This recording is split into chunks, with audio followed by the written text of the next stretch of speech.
when the season started, and you and Joao were talking about your goals for the season, was 1:30.15 ever a part of the conversation? I don't know if we ever discussed a number. I think we talked about doing something really special. And you know, when we looked at the NCAA record and that's from Simon Burnett, 1:31.2 is definitely, I remember that vividly. That was a paradigm shift.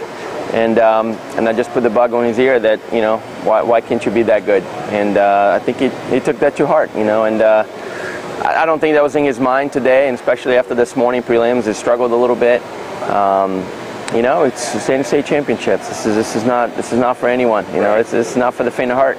And to his credit, he was able to. He snuck in there, got a little bit of luck. He said he controlled the race in the morning, but I'm not buying it. I think he swam, and you know, and like we always joke, you got a lane, you got a chance, and you know, he had fun tonight, and that's what we said. Just swim your race, you know, just have fun with it.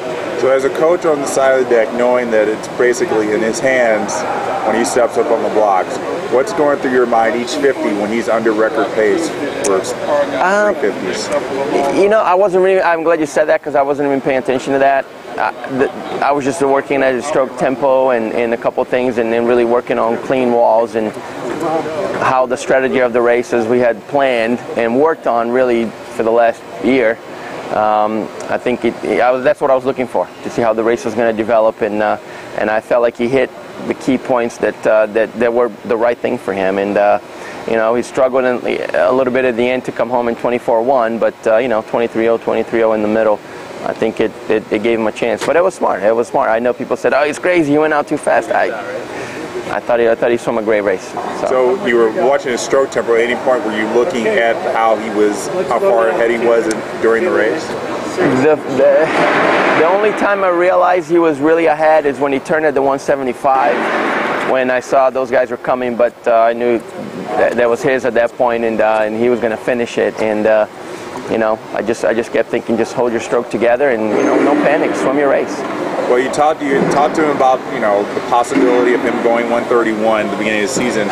So you've got the mental part of it working. How do you physically get him ready to go that fast? That's a very good question. I think the guy's a worker.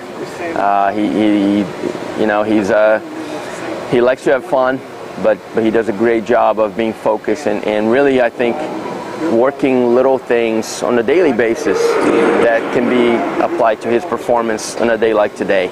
And that's something that wasn't always like that. I think he learned a lot from, you know, the great group of seniors that we had last year. Those guys did a great job of bringing him along and teach him. And the fact that we had our first national champion last year in 100 breaststroke, and the 200 breaststroke, Carlos Almeida, kind of set the tone, and they're good friends, and I think Carlos really, you know, did a great job of just keep motivating him. And you know, it's a team, it's a program win. The way I think of this is it's all of us.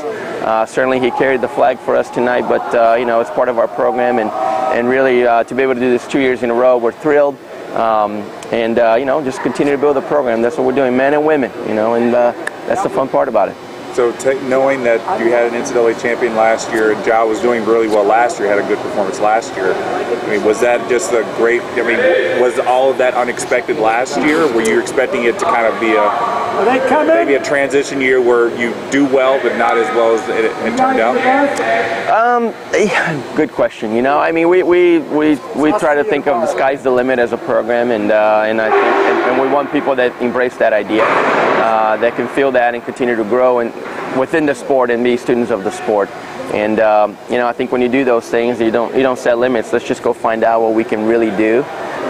And I think that's what tonight's swim was all about. You know, and as a program, I like to think that that's representative of who we are as a program, and then continue to grow in that direction. Well, it looks like you're headed in that right now. Well, thank you. Baby steps, but we've come a long way. 10 years. This is my 10th year in Louisville, and I'm very proud of the support that we have. And you know, my Twitter was going crazy. My athletic director is in tune. Our university president came to the meet this morning. This is special. That's not happening everywhere. The kind of support that we have. Yeah. Well, it's a good way to celebrate 10 years, Coach. Thank you. Appreciate it. Thank you.